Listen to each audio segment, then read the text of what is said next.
আসসালামু আলাইকুম সকলকে। কি অবস্থা সবার? আশা করতেছি সবাই অনেক বেশি ভালো আছো। ইঞ্জিনিয়ারিং ভর্তি পরীক্ষা, তোমাদের সবার সেই বহুল আকাঙ্ক্ষিত বুয়েট ভর্তি পরীক্ষা কিন্তু আগামী 10 তারিখ অনুষ্ঠিত হতে যাচ্ছে।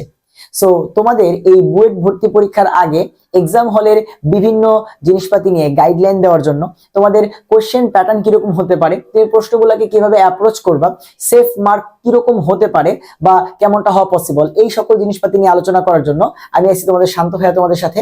সো অন্য কথা সব পরে হবে, একদম আজকে যা হবে সবকিছু বুয়েট এক্সাম নিয়ে এন্ড সবকিছু যে তুমি বুয়েট এক্সাম হলে যা যা করবা এন্ড এক্সামে যাওয়ার আগে কি করবা, এই সকল জিনিসপাতি নিয়ে আলোচনা করব। দেখো ভাই, এখন যে মুহূর্তে আমি ভিডিওটা করতেছি আজকে 8 তারিখ এন্ড তোমাদের ভিডিওটা আপলোড হবে 8 তারিখ সন্ধ্যার দিকে 6টা 7টা এই সময় একটা টাইমের ভিতরে আপলোড হবে। তো সেখান থেকে তুমি চিন্তা করলে তোমার কাছে আর একদিন আর সামথিং কয়েক ঘন্টার মতো সময় আছে ফাইনাল একটা প্রিপারেশন নেওয়ার জন্য। অর্থাৎ 9 তারিখ এখন থেকে শুরু করে 9 তারিখ সন্ধ্যা পর্যন্ত, আর 9 তারিখ সন্ধ্যা থেকে তোমরা যে যতক্ষণ পর্যন্ত পড়ো ওই কয়েক ঘন্টা। হ্যাঁ, সো এই টাইমটাতে আসলে তুমি কি দেখবা ভাইয়া? তুমি এই টাইমটাতে যে কাজটা করবা সেটা হচ্ছে ফিজিক্স, কেমিস্ট্রি এবং ম্যাথের যত রকমের ফর্মুলা রিলেটেড ম্যাথগুলা হতে পারে সেগুলাকে একবার করে রিভাইজ করবা অবশ্যই। এন্ড ফিজিক্স এবং ম্যাথের ক্ষেত্রে টাইপ ওয়াইজ যতগুলা ম্যাথ হওয়া পসিবল সেগুলা নিয়ে তুমি একটু ঘাটাঘাটি করবা। ভাইয়া একটু দেখো যে ভাইয়া তোমাদের ফিজিক্সের প্রিপারেশনের কথা যদি বলি, একদম লাস্ট ডেতে আমরা কি করব, আমরা এক্সট্রা করে নতুন কিছু পড়তে যাব না। আমরা ফিজিক্সের ক্ষেত্রে জাস্ট ভাইয়া ফর্মুলাগুলা রিভাইজ করব। যে প্রত্যেকটা চ্যাপ্টারে যেসব ফর্মুলাগুলো আমাদের ছিল এই ফর্মুলাগুলোকে আমরা রিভাইজ করব।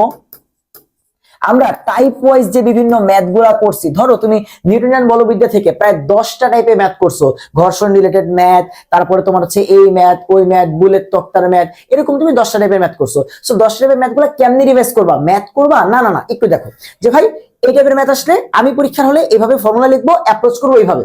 এখন ওগুলা থেকে আবার বিভিন্ন টাইপের ম্যাথ হয় যে এই ম্যাথটা আসলে এমনি অ্যাপ্রোচ করবো, এই ম্যাথটা আসলে এমনি অ্যাপ্রোচ করবো, এটা বুয়েটে আসছে এইভাবে। অর্থাৎ তোমরা যারা কনসেপ্ট বুক পড়াশোনা করছো উদ্ভাসের, ঠিক আছে, তারা এই ব্যাপারটা ভালো রেট করতে পারবা যে তোমরা টাইপ ওয়াইজ কিন্তু প্রত্যেকটা চ্যাপ্টার পড়ছো। তো ওইখান থেকে যারা উদ্ভাসের কনসেপ্ট বুক পড়ছো তারা কি করবা, প্রত্যেকটা টাইপ ওয়াইজ ম্যাথগুলা পরীক্ষাতে আসলে তুমি কেমনে করবা, তোমার ব্রেনকে একবার করে রিকল করে নিবা, এটাই হচ্ছে রিভাইজ। এন্ড ফর্মুলাগুলো আগে একটু পড়ে নিবা, তাহলে তোমার ওই টাইপের ম্যাথটা দেখার সাথে সাথে ফর্মুলাটা মনে পড়ে যাবে এন্ড তুমি কেমনে কেমনে অ্যাপ্লাই করবা সেই জিনিসটা মাথায় অটো চলে আসবে। সিমিলারলি ম্যাথের ক্ষেত্রেও একই কথা ভাই, ম্যাথের ক্ষেত্রে একই কথা। যদিও ম্যাথের ফর্মুলা আসলে অনেক বেশি, তো তোমরা যেটা চেষ্টা করবা একটা চ্যাপ্টার ওয়াইজ ধরে ধরে প্রত্যেকটা চ্যাপ্টারের ফর্মুলাগুলো আগে একবার দেখে তারপরে তুমি একই কাজ করবা। অর্থাৎ এখানেও একই কথা যে ফিজিক্স এবং ম্যাথের লাস্ট ডে প্রিপারেশনে আমাদের এক্সট্রা কিচ্ছু করা লাগে না, আমরা খালি ফর্মুলা রিভাইজ করব এন্ড টাইপ ওয়াইজ যতগুলা ম্যাথ আছে টাইপ ওয়াইজ ম্যাথগুলোকে রিভাইজ করব, যে পরীক্ষাতে আসলে আমি সেগুলাকে কিভাবে অ্যাপ্রোচ করব, এটাই হচ্ছে ওই। হ্যাঁ, সো টাইপ ওয়াইজ ম্যাথগুলোকে কিভাবে অ্যাপ্রোচ করব। এখন আসো কেমিস্ট্রিতে। ভাইয়া কেমিস্ট্রিতে তো ম্যাথমেটিক্যাল পার্টও আছে, আবার কেমিস্ট্রিতে থিওরিটিক্যাল পার্টও আছে। এখন আমি কি করতে পারি? আমি কি এখন হাজির স্যারের বই ধরে লাস্ট মোমেন্টে সবগুলা থিওরি পড়বো? উত্তর হচ্ছে না। তুমি কি করবা, তুমি কিছু ইম্পর্টেন্ট থিওরিটিক্যাল টপিক আছে না, আয়ন শনাক্তকরণ, যৌগযৌগের নামধারী কিছু বিক্রিয়া, যে জিনিসগুলো পরীক্ষাতে আসার সম্ভাবনা সবচেয়ে বেশি, এই জিনিসগুলাই লাস্ট মোমেন্টে দেখবা। যেই জিনিসগুলা একদম তুমি জানো যে না এগুলা থেকে প্রতি বছর আসতেছে, তুমি এতদিন ধরে পড়াশোনা করছো, তুমি জানো বইটা কোন কোশ্চেনটা দিতে পারে, কোন টাইপের কোশ্চেনটা দিতে পারে, ওই থিওরি গুলাকেই দেখবা। যেগুলা একটু তোমার আসার সম্ভাবনা কম বা আসলে পরীক্ষার হলে মনে করা যাবে, এগুলাকে এখন দেখা দরকার নাই, তুমি এগুলা এমনি পারবা যদি পরীক্ষাতে আসে। বাট যে জিনিসগুলা পারবা না বা মুখস্থ রাখাই লাগবে, এই টাইপের টপিক গুলা, অর্থাৎ একেবারে ডাহা মুখস্থ আছে না ভাই, একেবারে ডাহা মুখস্থ কোন টপিক যেটা আসতেছে প্রায় সময়, ঠিক আছে, এরকম কোন টপিক যদি থাকে সেটা তুমি মনে রাখবা। তারপরে ভাইয়া ইম্পর্টেন্ট সব টপিক গুলা বা থিওরি গুলা তুমি দেখবা। আর অবশ্যই কেমিস্ট্রিতে কিন্তু ভাই হাজার টাইপের ম্যাথ না, কেমিস্ট্রিতে প্রত্যেকটা চ্যাপ্টারে স্পেসিফিক সব টাইপের ম্যাথ আছে, প্রত্যেকটাকে রিকল করে যাবা। এই বছর যেহেতু কোশ্চেনের সংখ্যা বেশি, আমি কোশ্চেন সংখ্যা নিয়ে আলোচনা করব, এক্সাম হল নিয়ে আলোচনা করব, জাস্ট আর 2টা পার্ট আছে, তুমি তোমার বেশি সময় আমি নষ্ট করব না, জাস্ট শুনতে থাকো যে ভাই আমার কেমিস্ট্রির সব ম্যাথ টাইপ দেখে যাওয়া লাগবে, কারণ সব ম্যাথ দেখা লাগবে, ঠিক আছে। এখন দেখা লাগবে বলতে মানে তুমি ম্যাথ করবা না ওই যে এটার মতো, কিন্তু এখানে সব টাইপের ম্যাথ কেমনে করবা মাথায় অবশ্যই নিয়ে যাবা। যে গুণগত রসায়ন থেকে বর্ণালী মেথড কেমনে অ্যাপ্রোচ করবো, দাব্যতাকে এসপিকেপি মেথড কেমনে অ্যাপ্রোচ করবো, কতটুকু জায়গার ভিতরে কেমনে সলভ করবো না করবো, সবকিছু মাথায় সেট করে নিয়ে যাবা। কারণ এই জিনিসটা করলে যেটা হবে, তোমার পরীক্ষার হলে কোশ্চেন দেখেই আরে এটা তুমি বলে আসি এই ম্যাথটা আসলে এমনি জাস্ট সলভ করে ফেলবা। কারণ ভাই অনেক প্রেশার কাজ করবে, এটা তখন কাজে দিবে। সো লাস্ট মোমেন্টে কেমিস্ট্রির ম্যাথগুলো যেহেতু কম, কেমিস্ট্রিতে টাইপ ওয়াইজ তুমি সর্বোচ্চ কয় টাইপের ম্যাথ পাবা ভাই? সব মিলায় 20 থেকে 22টা টাইপের ম্যাথ পাবা। এই 20 থেকে 22টা টাইপের ম্যাথের সবগুলা টাইপ তুমি দেখে যাবে, একটা যেন মিস না যায়। এবং কেমিস্ট্রিতে ম্যাথমেটিক্যাল কোশ্চেন যেন কারো মিস না যায় ভাই, ঠিক আছে? কারণ কেমিস্ট্রিতে ম্যাথ কঠিন করার জায়গা নাই, এটা সবসময় মনে রাখবা। তোমাদের আটকাইলে কেমিস্ট্রিতে হয় আটকাবে অর্গানিক, আমি জানি, এবং তোমাদের আটকাবে থিওরিতে, ব্যাপারটা বুঝছো? কিন্তু তোমাদের কেমিস্ট্রির ম্যাথ যেন ভাই কোনোভাবে না আটকায়, বুঝছো? আমার একটা আফসোস ছিল লাইফে যে আমি কেমিস্ট্রির একটা ম্যাথ পারি নাই। আমার এই আফসোসটা বইটা আছে ভাই, পজিশন নিয়ে কোনো আফসোস নাই বা এগুলো নিয়ে কোনো আফসোস নাই, বাট আমি কেমিস্ট্রির ম্যাথটা কেন পারলাম না, এই আফসোসটা আমার ছিল, পুরো সময় জুড়েই ছিল। হ্যাঁ, আচ্ছা, সো এরা গেল হচ্ছে ভাই লাস্ট মোমেন্টে আমি কি কি করবো। হ্যাঁ, আচ্ছা, হ্যাঁ, এবার আসো যে ভাই কোশ্চেন নিয়ে একটু আলোচনা করেন, যে কোশ্চেনে আমি আসলে কয়টা অ্যান্সার করব বা কোশ্চেনের বস্তু কেমন হইতে পারে না হইতে পারে সেটা। হ্যাঁ, আসো কোশ্চেন টাইপ নিয়ে আলোচনা করি। ভাই ফিজিক্স, কেমিস্ট্রি, ম্যাথ তিনটা থেকে এবছর 20টা করে 60টা কোশ্চেন আসবে। অর্থাৎ আমরা আবারও সেই 19 ব্যাচের মতো কোশ্চেন প্যাটার্নে চলে গেছি। গত 5 বছর ধরে মানে 20 ব্যাচ থেকে 24 ব্যাচ পর্যন্ত যেই 5টা ব্যাচ ছিল সেখানে কোশ্চেন প্যাটার্ন আমরা এখন আর নাই। আমরা 60টা কোশ্চেনে এখন বুয়েট পরীক্ষা দিচ্ছি। তো এবার একটু দেখো যে ভাই যখন বুয়েটে 60টা প্রশ্ন হচ্ছে তখন তুমি ডেফিনেটলি শিওর যে তোমাকে শর্ট সিলেবাস বললেও 2-1টা কোশ্চেন প্রত্যেকটা সাবজেক্টে শর্ট সিলেবাসের বাইরে থেকে দিবে। এখন তোমার কি করা উচিত? তুমি সারা বছর পড়ছো শর্ট সিলেবাস, তুমি কি এখন ওই যে দুইটা বা ধরো তিনটা করে 3 তিরিকে 9টা কোশ্চেন যে ফিজিক্স, কেমিস্ট্রি, ম্যাথ থেকে ধরো আউট সিলেবাস আসবে, যেগুলো তুমি করো নাই, ওগুলো পিছনে ছোটা উচিত? ওগুলো না দিলে কি চান্স মিস যাবে? এমন কিছুই না ভাই, ব্যাপারটা খেয়াল করো। টোটাল কোশ্চেন হচ্ছে আমার কাছে 60টা ভাই। টোটাল কোশ্চেন কয়টা? 60টা। এবার আসলে একটু ভাঙি, তুমি চিন্তা করো 60টা কোশ্চেনের ভিতরে এমন কি 30টা কোশ্চেন দিবে না যেটা তুমি পারো। এই যে তুমি এইচএসসির বেসিক থেকে পড়াশোনা যদি করে থাকো, তোমার যদি ইঞ্জিনিয়ারিং প্রিপারেশনের মানে মাইন্ডসেট আগে থেকেই থাকে, যারা ইঞ্জিনিয়ারিং পড়াশোনা করতে চায় ওরা কিন্তু আগে থেকে একাডেমিক থেকে জানে যে আমি একাডেমিকের পরেই বুয়েটের প্রিপারেশন নিব বা সিকিউরিটির প্রিপারেশন নিব, মানে ইঞ্জিনিয়ারিং ওরিয়েন্টেড পড়াশোনা করব। তুমি যদি ওইরকম হয়ে থাকো তাহলে তুমি কিন্তু জানো ভাই অন্তত 30টা কোশ্চেন তোমার পারা আসবে। তুমি যদি ভাই এই 30টা থেকে সর্বোচ্চ 2 থেকে 3টা বেশি মিস করে দিয়ে আসো তাহলে তোমার চান্সে কিন্তু তোমার তখন একটা ঝামেলা লাগবে। তো তোমার বারবার করে বলতেছি ভাই তুমি কঠিনের পিছনে ছুইটো না, তুমি কঠিনের পিছনে ছুইটো না, প্লিজ কথা শোনো। যে 60টার ভিতরে 30টা কোশ্চেন আসবে ফিজিক্স, কেমিস্ট্রি, ম্যাথ থেকে। আমি এমনি ধরে ধরে বলবো না যে ফিজিক্স থেকে কয়টা, কেমিস্ট্রি থেকে কয়টা, ম্যাথ থেকে কয়টা, এভাবে না ভাই। ধরো ম্যাথটা কঠিন করছে, ম্যাথ থেকে তুমি মাত্র 6টা কোশ্চেন পারছো, বাকি 14টা কোশ্চেন তুমি প্রথম দেখায় পারোই নাই, প্রথম দেখায় বুঝতেছো না ধরো কি দিছে এগুলা, এরকম অবস্থা। ফিজিক্স থেকে ধরো 9টা কোশ্চেন আসছে, কয়টা হয়েছে? ধরো 6টা, 9টা না, ধরো 11টা আসছে। ম্যাথ যেহেতু কঠিন, ফিজিক্স ধরো হালকা একটু স্ট্যান্ডার্ড করছে, 11টা কোশ্চেন তুমি পারছো, বাকি 9টা কোশ্চেন দেখে মনে হচ্ছে হাই হাই এগুলা কি দিছে, বুঝছো? ওই 11টা ম্যাথে ধরো মাত্র 6টা পারছো, আমি কিন্তু অনেক কঠিন ধরছি, মাত্র 20টা কোশ্চেনে তোমার মাত্র 6টা ধরছো। তোমরা অনেকে আছো ম্যাথ পাগলু, তুমি সারা ম্যাথ তোমার দিলে কেউ আটকাইতে পারে না, তুমি কেতাব স্যার 3বার খাইয়ে ফেলছো, ব্যাপারটা বুঝছো? তাও আমি ধরছি জাস্ট বেসিক বোঝার জন্য যে তুমি ধরো 6টা পারছো মাত্র, তাহলে ওই 11টা আর 6টা কেমিস্ট্রি থেকে ধরো 12 থেকে 13টা, এই যে 30টার কাছাকাছি কোশ্চেন আসবে বা অ্যাপ্রক্সিমেটলি 28 থেকে 30টা, এগুলো মিস করলে চান্স মিস হওয়ার তোমার হচ্ছে সম্ভাবনা বাইরে যাবে। ব্যাপারটা বুঝছো? তাহলে আমার টার্গেট থাকবে এই যে 30টা কোশ্চেন, যেটা তুমি একাডেমিক বেসিক প্লাস এই যে অ্যাডমিশনের 3 মাস যে তুমি পড়াশোনা করছো সেখান থেকে একদম তোমার হচ্ছে কমন টাইপের কোশ্চেন গুলো আসবে। এখন কমন টাইপের কি কি ভাই? তুমি কমন টাইপের ভিতরে কি পড়ছো? বিভিন্ন কোশ্চেন ব্যাংক পড়াশোনা করছো, বিভিন্ন কনসেপ্ট বুক পড়াশোনা করছো, বা বিভিন্ন পাবলিকেশনের বই পড়াশোনা করছো, সেগুলো থেকে একদম হুবহু টাইপ ওয়াইজ 30টা কোশ্চেন আসবে। এগুলো মিস করলে চান্স মিস হয়ে যাবে। দেখো তুমি, কারণ তুমি বাকিগুলো নিতে তখন নার্ভাস হয়ে যাবা যে আরে সহজগুলোই পাই নাই, কঠিনগুলো কি অবস্থা হবে। এখন আসো বাকি 30টার ভিতরে। ভাই বাকি 30টার ভিতরে এরকম প্রায় 15 থেকে 18টা কোশ্চেন আসবে যেগুলা একটু এগুলা থেকে অ্যাডভান্স। অর্থাৎ তোমাকে একদম হয়তো বিগত বছরের বুয়েটের কোনো কোশ্চেন দেয় নাই, বিগত বছরের সিকিউরিটির কোনো কোশ্চেন দেয় নাই, একটু ঘুরায় পেঁচায় দিছে, এরকম কোশ্চেন আসবে 15 থেকে 18টা। এন্ড এগুলোর ভিতরে শর্ট সিলেবাসের 2-1টা কোশ্চেন চলে আসতে পারে। ঠিক আছে, এই 15 থেকে 18টার ভিতরে কি কি কোশ্চেন আসতে পারে ভাই? এই 15 থেকে 18টার ভিতরে এক্সট্রা সিলেবাসের কোশ্চেন আসতে পারে, এক্সট্রা সিলেবাসের কোশ্চেন আসতে পারে। এন্ড আমি ধরলাম যে এগুলা আরেকটু কঠিন, ঠিক আছে, এগুলা আরেকটু কঠিন, কার থেকে? ওইটা থেকে। তো এখান থেকে তোমার সব বের করা লাগবে না ভাই, এই 15 থেকে 18টার ভিতরে, ঠিক আছে, কটা বের করতে হবে? প্রথম দেখায় মনে রাখবা, বুয়েট পরীক্ষার হলে যেই কোশ্চেন তুমি প্রথম একবার বা দুইবার দেখায় পারবা না, ওই কোশ্চেনে সময় নষ্ট করবা না। ভাইয়ার কথা খুব সাবধানে শোনো, বুয়েট পরীক্ষার হলে এক একটা কোশ্চেনের জন্য তোমার কাছে 3 মিনিট থাকে। তুমি যদি প্রথম এক বা দুই দেখায় 30 থেকে 35 সেকেন্ড সময়ের ভেতরেও একটা কোশ্চেন কিভাবে ক্র্যাক করতে হবে সেটা তোমার ব্রেইনে বা মাথায় নিয়ে আসতে না পারো, তাহলে তুমি সেই কোশ্চেন ছেড়ে বাকিটায় যাও ভাই। তোমার কাছে 60টা কোশ্চেন আছে, ওই একটা কোশ্চেন না, প্লিজ শোনো। সো এই 15 থেকে 18 ভিতরে এক্সট্রা সিলেবাসের কোশ্চেন আসবে, আরেকটা কোশ্চেন আসবে, এই টাইপের কোশ্চেন গুলা দেখেই তোমরা টাইম নষ্ট করে ফেলবা। সো এই টাইপের কোশ্চেন আসলে একটু বুঝতে হবে, তুমি যদি পড়াশোনা করো তুমি দেখলে বুঝবে যে হায় আল্লাহ, এটা দরকার নাই, এটা হয়তো আমি 5 মিনিট টাইম নিয়ে ভাবলে পারবো, বাট এখন না, আগে আমি কমন গুলা দিব। এক দেখায় বা সর্বোচ্চ 2 দেখায় যে কোশ্চেন গুলা পারি, সেই 30টা কোশ্চেন থাকবে আমার প্রথম টার্গেট। এগুলাকে আমি প্রথম দেখায় সলভ করব, তারপরে আমি এগুলাকে ধরবো।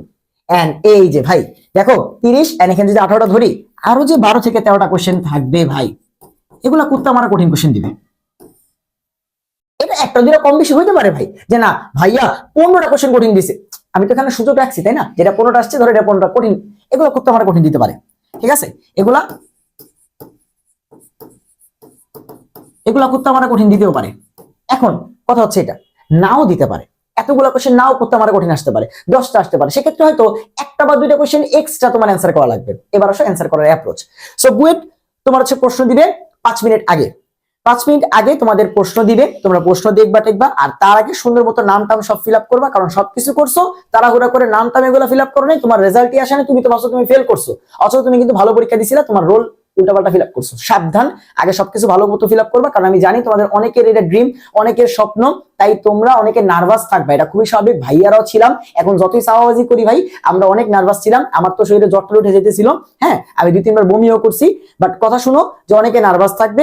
সো ঠান্ডা মাথায় সব ফিল আপ করবা, ব্রেনটারে খালি বুঝাবা এই জিনিসটা যে ভাই আমি যদি ঠান্ডা থাকি তাহলে চান্স পাবো, চুপচাপ চুপচাপ জাস্ট এতদিন যা করছি সেটা আমাকে দিতে হবে, এতটুকু। তুমি যদি জাস্ট এমনি তোমার ব্রেনটারে বুঝাবা, এই যে এই 1-2 দিনে এই জিনিসটা খেলে মাথায় চিন্তা করবা, তুমি যদি হচ্ছে নার্ভাস হও এটা লস টাকা তোমার, তুমি যদি এক্সট্রা চিন্তা করো লস টাকা তোমার, তাই না? তোমার চান্স পেতে হলে তোমার যে বেস্ট সেটা পরীক্ষা হলে দিতে হবে, অথবা তুমি এতদিন ধরে যা যা করছো সেটা পরীক্ষা হলে ডেলিভার করতে হবে। তো এই ডেলিভার করার জন্য সব থেকে বড় কি, ঠান্ডা মাথায় চাল দিতে হবে, ব্যাপারটা বুঝছো? তো এই যে হচ্ছে প্রথম কথা। সো ঠান্ডা মাথায় সবকিছু ফিল আপ করবা, প্রশ্ন দিবে 5 মিনিট আগে সবকিছু চেক করার জন্য, তুমি আগে অ্যান্সার করা শুরু করে দিবা, তাই না? ধরে একটা থাপ্পড় দিব, প্রত্যেকটা পেজ দেখবা কোন জায়গায় সিরা ফাটা লেখা মিসিং আছে কিনা, কারণ আপনি সব অ্যান্সার করা শুরু করছেন, মাঝখানে দেখেন 5টা কোশ্চেন নাই, কি হবে তখন? দেখবা 40-60টা কোশ্চেন আছে কিনা, প্রত্যেকটা পেজ ছিঁড়া ফাড়া কিনা, সর্বোচ্চ 1 থেকে 1.5 মিনিটের ভিতরে এই জিনিসটা চেক করবা। কোনো গাধাই এই কাজটা করবা না যে ভাই 1.5 মিনিট উত্তর করে তুমি বইটা আনসার পেয়ে যাবে, ব্যাপারটা এরকম না। হ্যাঁ, বাট ওই জিনিসটা যদি হয়ে যায় তোমার ভাগ্যে, ভাই টাইপিং মিস্টেক হতেই পারে, প্রিন্টিং এর সমস্যা হতেই পারে, কোনটার ভিতরে প্রিন্টিং এর সমস্যা হয়ে গেছে কেউ জানি না, তোমার ভাগ্যে ওই কোশ্চেনটা পড়তে পারে। তাই সাবধান, 1 থেকে 1.5 মিনিট সময় নিবা, প্রত্যেকটা কোশ্চেন আসছে কিনা, কোনো ছেঁড়া ফাড়া আছে কিনা, কোনো পেজ মিসিং আছে কিনা চেক করবা। বাকি যে 3.5 মিনিট সময় আছে এখানে তুমি একটু চালাকি করবা। কি করবা? তুমি কোনো কিছু লিখবা না, কিন্তু তোমার কিন্তু কলম ধরতে দিবে না, কলমটা রাখবা, ঠিক আছে? তুমি কোশ্চেন দেখবা, কোশ্চেন দেখে তোমার যে বেস্ট সাবজেক্ট, সেটা হতে পারে ফিজিক্স, হতে পারে কেমিস্ট্রি, হতে পারে ম্যাথ। আমার কথা বলি, আমার বেস্ট ছিল কেমিস্ট্রি, তাহলে আমি কি করছি, কেমিস্ট্রি কোশ্চেন গেছি, ফিজিক্সে যাইও নাই, ম্যাথে যাইও নাই, কারণ ওগুলার যদি সহজ কোশ্চেনও আসে আমার কাছে কেমিস্ট্রির তোমার হচ্ছে থেকে কঠিন লাগবে, আর কেমিস্ট্রির কঠিন কোশ্চেন আমার কাছে সহজ লাগবে, ব্যাপারটা বুঝো নাই? কারণ আমার ফেভারিট। তাই আমি কেমিস্ট্রি কোশ্চেন নিছি, নিয়ে আমি যখনই দেখছি আরে ব্যাপন হারের ম্যাথ একটা পারছি, ঠিক আছে, কেমনে কেমনে করবো, এমনি আমার মাথায় ক্যালকুলেশন করে ফেলছি যে জাস্ট খালি r1/r2 √m2/m1 ফর্মুলা বসাবো, ফর্মুলা বসে এটা অজানা দেওয়া আছে, অজানা ক্যালকুলেশন করবো, বাকি ফর্মুলা পাঠিয়ে দেবো, অজানা চলে আসবে। আমার মাথায় ম্যাথ করা হয়ে গেছে একটা, তারপর ম্যাথটা দেখছি আমি টোটাল 5টা ম্যাথের মতো মাথায় ক্যালকুলেশন করে ফেলছিলাম 3.5 মিনিটের ভিতরে। আমি তো খাতায় কিছু লিখি নাই, আমার মাথায় ম্যাথ করা হয়ে গেছে। ঘন্টাটা পড়ছে, আমি অন্য কোনো কোশ্চেন পড়ি নাই, আমি কেমিস্ট্রি ওই পাশে দিয়ে ফেলছি, কতগুলো আছে সর্বোচ্চ, জাস্ট মাথায় তো আছে, ফটোকপি করছি, মানে জাস্ট খালি লিখছি, অ্যান্সার গুলো জাস্ট চেক করছি, সর্বোচ্চ আমার দেখা গেছে 7 থেকে 8 মিনিটের ভিতরে ওই 5টা কোশ্চেন হয়ে গেছে। কত হয়ে গেল? 50। কত মিনিটে? 8 মিনিটে। অথচ 8 মিনিট না, ওই যে এখান থেকে আমি 3.5 মিনিট, মানে 10 মিনিটের মতো লাগছে। এগুলা কোন কোশ্চেন? আমার ফেভারিট সাবজেক্টের সবচেয়ে ভালো কোশ্চেন গুলা। হয়ে গেল নাকি? অলরেডি 5টা কোশ্চেন হয়ে গেছে। এখন আমার টার্গেট আরো প্রায় 25 থেকে 26টা কোশ্চেন, যেগুলো আমি প্রথম দেখায় পারি, এই যে এরকম। তো কেমিস্ট্রি থেকে পরে আমি আরো দেখতেছি যে কোনগুলো প্রথম দেখায় পারি, কোনগুলো প্রথম দেখায় পারি, এরকম। সো এখানে প্র্যাকটিসটা এটাই, তুমি সবসময় তোমার ফেভারিট সাবজেক্টে দিয়ে স্টার্ট করার চেষ্টা করবা। এখন ধরো তোমার ফেভারিট হচ্ছে ম্যাথ। এখন বুয়েট ধরো ম্যাথে এই বছর এত কঠিন করছে যে তুমি কোশ্চেন দেখে মনে হচ্ছে যে ভাই এটা কি আমার ফেভারিট নাকি এটা আমি সবচেয়ে দুর্বল, কি অবস্থা ম্যাথের, তুমি কিন্তু বুঝে যাবা, কারণ তুমি জানো তোমার ফেভারিট সাবজেক্ট কঠিন হলে তুমি ধরতে পারবা। সাথে সাথে যে ভাই তোমার সেকেন্ড ফেভারিটে চলে যাও, যদি মনে হয় যে না অনেক কঠিন হয়েছে, যে ভাই মাত্র 2টা কোশ্চেন পারছি 20টার ভিতরে প্রথম দেখা, হ্যাঁ, বা মাত্র 3টা কোশ্চেন পারছি, কি অবস্থা, ব্যাপারটা বুঝছো? এরকম যদি হয়ে যায় বাই এনি চান্স, তখন তুমি তোমার সেকেন্ড ফেভারিট সাবজেক্টটা দিয়ে শুরু করবা, বুঝছো? আর নাইলে আমরা প্রেফার করি সব সময় যার বেস্ট সাবজেক্ট দিয়ে শুরু করো, ব্যাপারটা বুঝছো? এরপরে যত সময় যাবে তুমি কি করবা, এবার তুমি খোঁজাখুঁজি শুরু করবা যে তোমার প্রথম বেস্ট সাবজেক্টের থেকে, প্রথম তো 4-5টা বাই করে ফেলছো ব্রেনের ভিতরে, 4-5টা বের করা লাগবে কোনো কথা নাই, তুমি 2টা বের করো, 3টা বের করো, এটা কিন্তু টাইমের আগে বের করছো। এক্সাম শুরু হওয়ার পরে তুমি খোঁজা শুরু করবা তোমার প্রথম বেস্ট সাবজেক্ট, তারপর তোমার সেকেন্ড বেস্ট সাবজেক্ট, তারপর তোমার থার্ড বেস্ট সাবজেক্ট। সেখান থেকে এই 30টাই থাকবে তোমার মাথায় টার্গেট। এখন 30 সংখ্যাটা তোমার মাথায় আবার মুখস্থ নিও না ভাই, এমন হতে পারে তুমি 26টা ফার্স্ট দেখে অ্যান্সার করছো, সমস্যা নেই, 30-এর কাছাকাছি তো। এমন হতে পারে তুমি 28টা অ্যান্সার করছো, 30-এর কাছে তো। এই 30 সংখ্যাটার কাছাকাছি যাওয়ার চেষ্টা করবা যতগুলা করা যায় প্রথম দেখায়। ধরো এই কাজটা করতে তোমার এই 30টা কোশ্চেন অ্যান্সার করতে গিয়ে প্রায় 1 ঘন্টা 40 মিনিট সময় চলে গেছে, তোমার বেস্ট গুলো অ্যান্সার করতে 1 ঘন্টা 40 মিনিট সময় চলে গেছে। এবার তুমি ধরো অ্যান্সার করছো 28টা, বুঝছো? এখন তোমার কাছে আছে এই যে এক্সট্রা সিলেবাস বা কঠিন থেকে আসা কিছু কোশ্চেন আর কুত্তা মারা কঠিন কিছু কোশ্চেন। ভাই এই যে এখান থেকে আরেকটু কঠিন থেকে কয়েকটা কোশ্চেন বের করতে পারবা না? ধর 4টা বা 5টা, ঠিক আছে? তাহলে 28টা আর 5টা এখানে কটা হয়ে যাবে? 33টা বা 34টার মতো কোশ্চেন। আর এক্সট্রা সিলেবাসের কোন টপিকের কোশ্চেনটা যদি তুমি পারো 1টা বা 2টা, তাহলে এখান থেকে আরো কয়েকটা বের হয়ে যাবে।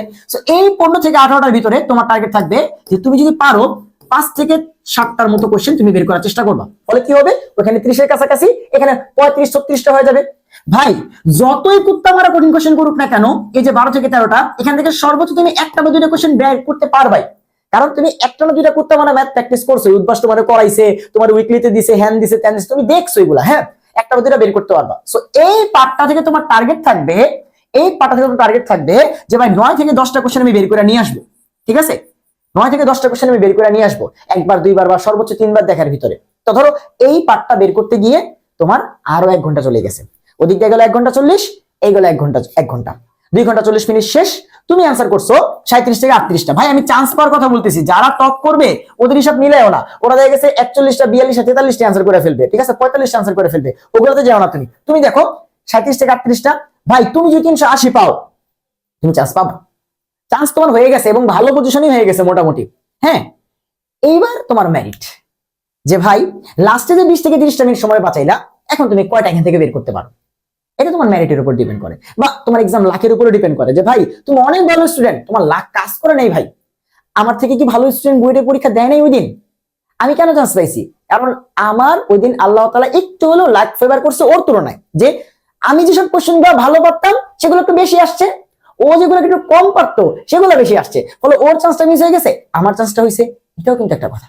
ব্যাপারটা বুঝছো চিন্তাটা কিরকম? তাহলে এরকম হতেই পারে। সো এগুলো নিয়ে ঘাবড়ানোর কিছু নাই, তুমি এই কটা আগে দিয়ে আসো ভাই, 37 থেকে 38টা কোশ্চেন দিয়ে আসো, আল্লাহর রাস্তে 37 থেকে 38টা কোশ্চেন দিয়ে আসো। তারপরে তুমি যে কটা বের করতে পারো সেটা তোমার মেরিটকে ডিফাইন করবে, চান্স কিন্তু তুমি পাবা। ব্যাপারটা বুঝছো? তাহলে এখানে কোনোদিন আমরা বলবো না যে 360 হচ্ছে কাট মার্ক, 350 হচ্ছে কাট মার্ক। ভাই কোশ্চেনের উপর ডিপেন্ড করে, ওভারঅল কোশ্চেন যদি অনেক কঠিন হয় তাহলে দেখা যাচ্ছে 340 নেমে যেতে পারে, 330 নেমে যেতে পারে, তার মানে তুমি মাত্র 34টা কোশ্চেন অ্যান্সার করলে চান্স পাবা। বুঝো, 34টা কোশ্চেন অ্যান্সার করা মানে 26টা কোশ্চেন ছাড়া। তোমরা এই জিনিসটা চিন্তাই করো না, বিশ্বাস করো ভাই, আমি বুয়েট পরীক্ষার আগে এগুলো চিন্তা করছি যে আমাদের তো 40টা, আমার চিন্তা ছিল যে কোনো ভাবে হোক 28টা কোশ্চেন মিলাবো, বাকি 12টা কোশ্চেন না পারলে কোনো সমস্যা নাই আমার।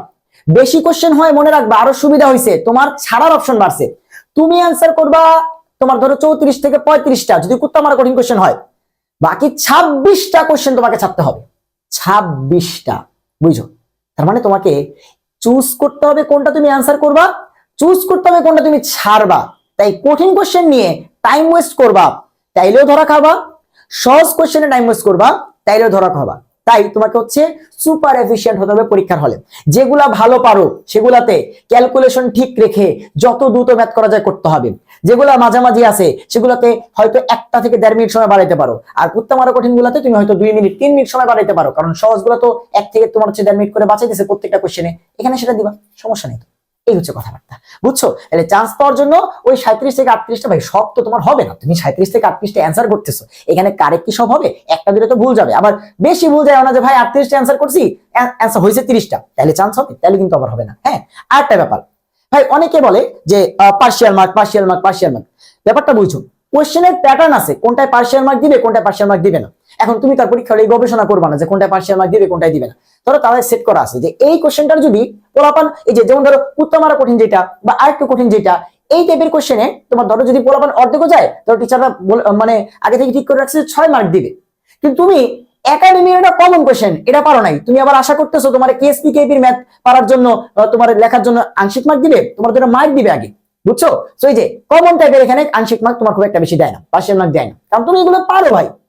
তোমার এই জায়গাগুলো যদি হচ্ছে কয়েকটা কোশ্চেন টাচ করে দিয়ে আসতে পারো লাস্টের দিকে, তাহলে দেখা গেছে তোমাকে পার্শিয়াল মার্ক দিতে পারে। এই তো বইয়ের কথাবার্তা।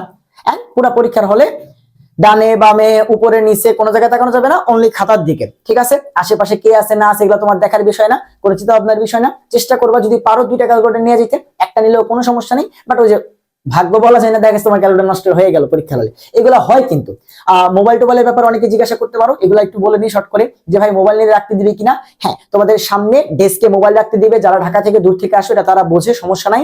আমাদের বইয়ের প্রত্যেকটা হলেই সামনে, তোমাদের পরীক্ষার হলের সামনে তোমরা সবকিছু রাখতে পারবা, ঠিক আছে? তোমাদের মোবাইল, ক্যালকুলেটর এগুলাকে রাখতে পারবা। আর সবচেয়ে ভালো হয় একজন গার্ডিয়ানকে নিয়ে যাবা, এটা সবচেয়ে বেস্ট, কারণ সে বাইরে দাঁড়ায় থাকবে। হ্যাঁ, এবং নামাজ কালাম ভাই এগুলো খুব ভালো মতো পড়তে হবে, কারণ তুমি জানো যে লাখ যদি কাজ না করে তাহলে চান্স পাবা না ভাই। তুমি যত ভালো পারো না কেন, তোমার পারা কোশ্চেন গুলো ওই দিন আসে নাই, তোমার না পারা কোশ্চেন গুলো আসছে, তখন তুমি একটা বিপদে পড়বা না, বুঝছো?